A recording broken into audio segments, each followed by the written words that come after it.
Assalamu alaikum students. बेटा जी today we are going to discuss short questions of chapter number 4. Chapter हमने पढ़ लिया है, फिर नेक्स्ट हम चैप्टर नंबर 5 इंशाल्लाह स्टार्ट करने जा रहे हैं. तो let we move towards the first question. और हमारा आज का टॉपिक जो है वो मैंने आपको बता दिया है बेटा, that is chapter 4 and short questions. अच्छा जी, फर्स्ट शॉर्ट क्वेश्चन से बात करते हैं हम. एक शख्स है, उसने एक बैग पकड़ा हुआ है ग्रॉसरीज का और वह खड़ा है. तो क्या कोई वर्क परफॉर्म कर रहा है. और दूसरी सिचुएशन ये है कि एक गाड़ी खड़ी है, उसका इंजन चल रहा है लेकिन गाड़ी मूव नहीं कर रही. तो from the stand point of work how these two situations are similar to each other. तो लेट वी स्टार्ट. देखिए, हम अगर पहली सिचुएशन में भी देखें तो बेटा वर्क डन जीरो है, क्योंकि फोर्स लग रही होगी आपके हाथ की फोर्स लग रही है, लेकिन एंगल जो है बेटा वो 90 डिग्री बन रहा है, तो वर्क डन जीरो है. और सेकंड सिचुएशन जो है बेटा, उसमें भी गाड़ी रुकी है, डिस्प्लेसमेंट ही कवर नहीं हो रहा. उस केस में डिस्प्लेसमेंट जीरो है मेरा बेटा. जब डिस्प्लेसमेंट जीरो है तो इसका मतलब है वर्क डन भी जीरो होगा. ठीक है सर. इस दोनों सिचुएशन जो है from the stand point of work बेटा, दोनों सिचुएशन जो है these are equal to each other. Okay sir, let we move towards the next question. अच्छा जी, अब हम नेक्स्ट क्वेश्चन की तरफ जाएंगे बेटा. Question number 2. वर्क डन हमने किलो जॉउल्स में बेटा कैलकुलेट करना है, और 10 kg का ऑब्जेक्ट है और उसको हम वर्टिकल हाइट पे लेके गए हैं 10 मीटर की. तो सर जब हम वर्क ऊपर लेके जाते हैं तो इसका मतलब है किया गया वर्क जो है बेटा that will appear in the form of potential energy. तो ये आ जाएगा बेटा mgh. m जो है वो 10 है और g जो है वो 9.8 है. Height is 10. ठीक है sir. Sir this will come out to be 9, ये सिंप्लीफाई से कट जाएगा, 980 जूल आएगा. ठीक है सर. लेकिन सर क्वेश्चन में ये पूछा गया है कि answer should be in kilo joules लिखा गया. तो नो प्रॉब्लम सर, आप पॉइंट को लेफ्ट पे ट्रांसफ़र कीजिए. 0.98 इंटू 10⁻³ जॉल, और this will come out to be 0.98 kilo joule. It's okay sir. तो ये हमारा बेटा क्वेश्चन नंबर 2 था. Let we move towards the next one. और अब ये है कि एक बॉडी पे एक फोर्स लग रही है और एल डिस्टेंस तक लग रही है. फोर्स डिस्प्लेसमेंट कर्व की बातें हैं इसमें. तो आप ड्रा कर लीजिए फोर्स और डिस्प्लेसमेंट, और यहाँ हम इसको थोड़ा सा जो है स्केलिंग कर लेते हैं. 1L है, ये 2L है और ये 3L है. इसी तरह यहाँ 1F है, यहाँ 2F है और यहाँ 3F है. Okay sir. कहा गया है कि 1F फोर्स 1L डिस्टेंस तक लग गई है. Okay sir. अब कहा गया है ये फोर्स बढ़ा दें सर 3F तक, और ये मज़ीद 2L डिस्टेंस तक लगेगी यहाँ तक मज़ीद. तो अब आपसे पूछा गया कि टोटल वर्क डन निकालो. बेटा देखो, आपने एरिया अंडर द कर्व निकालना है. तो पहले वाले हिस्से में ये स्क्वायर बन रहा है, तो इसका ये क्या एरिया बनेगा सर? स्क्वायर है लेंथ इंटू विड्थ, FL आ गया, प्लस ये जो है उसने कहा फर्दर 2L, 1L से फर्दर 2L जो है वो 3L तक जाएगा. Further is the key word over here. Further 1L से फर्दर 2L का मतलब है 3L तक पहुँच गए आप. तो अब ये डिस्टेंस बनेगा हमारे पास, ये स्क्वायर बनेगा 1L से लेकर 3L तक. 2L आ गया और ये 3F, तो ये आ गया 3F into 2L. This is 2L. Okay sir. तो ये आ जाएगा FL प्लस 3F है इंटू 2L है मल्टीप्लाइड बाई 6FL. तो answer would be 7FL. Okay sir. ये है मेरा बात. ग्राफ बनाना था बेटा. पहले फोर्स 1F लगी 1L डिस्टेंस तक, फिर फोर्स को बढ़ा के 3F किया, फर्दर 2L डिस्टेंस लगी, तो ये आ गया. तो हमने एरिया अंडर द कर्व निकाला. एरिया अंडर द कर्व निकालने के लिए FL आया और ये 2L इंटू 3F किया, तो ये 6FL आया. टेक्निकल क्वेश्चन एग्जाम में बहुत आता है sir. Let would move towards the next one. Question number 4. दो सिचुएशंस है बेटा. वर्क डन किस केस में ज़्यादा होगा? एक ऑब्जेक्ट को हमने अपवर्ड लेके जाना है और एक ऑब्जेक्ट को हमने हॉरिजेंटली ट्रैवल करवाना है 2 मीटर के डिस्टेंस तक. ठीक है सर. और एक दफ़ा अपवर्ड लेके जाना है. तो वर्क डन किस केस में ज़्यादा होगा? बेटा जब आप ऑब्जेक्ट को अपवर्ड मूव करेंगे फिर तो mgh आएगा. तो m जो है दैट इज़ हमारे पास 50, g की वैल्यू 9.8 है और हाइट 50 सेंटीमीटर है, -2 आएगा.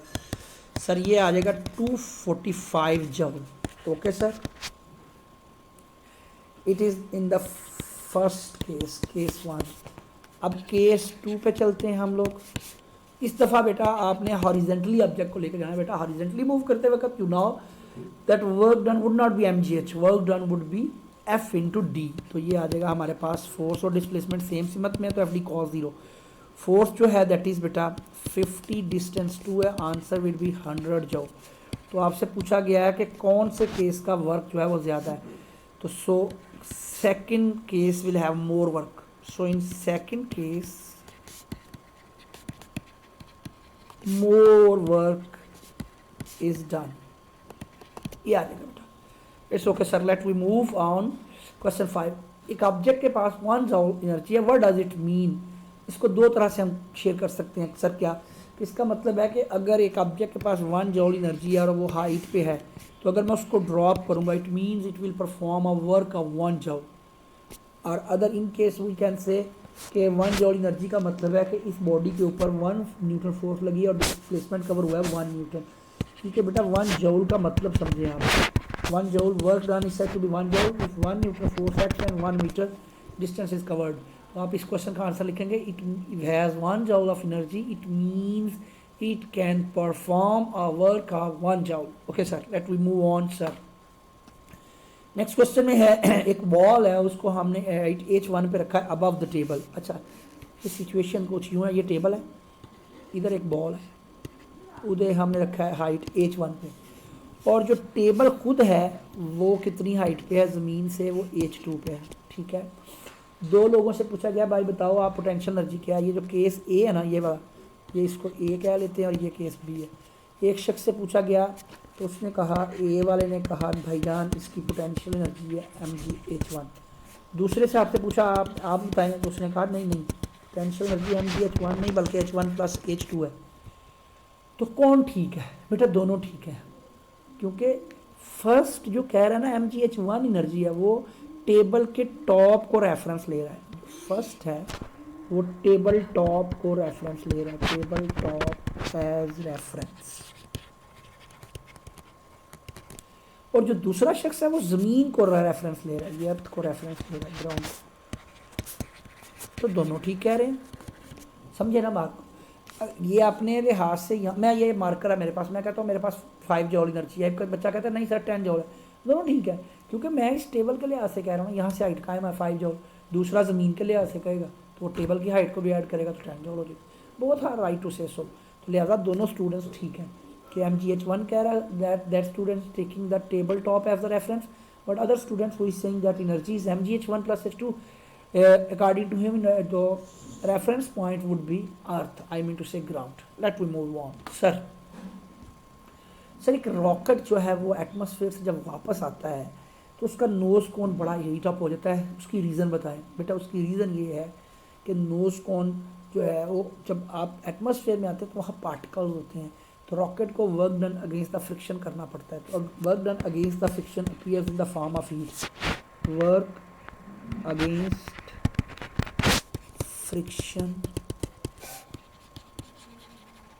अपीयर्स एज हीट, ये वजह।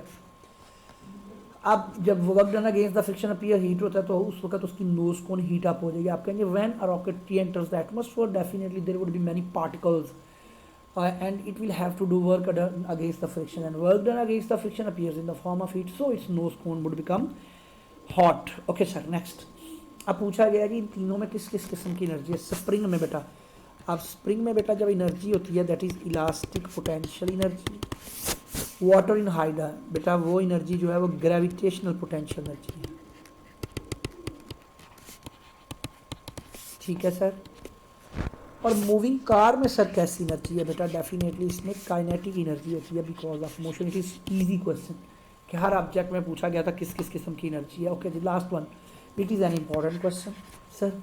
एक गर्ल ने जो है वह कप ड्रॉप किया तो what energy changes are involved.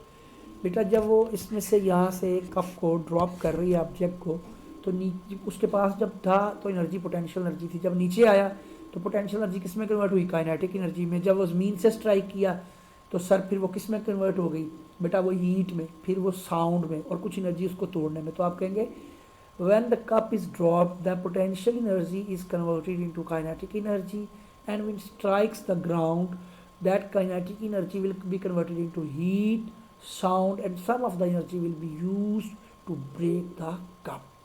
So students, this is all about the short questions of chapter number 4.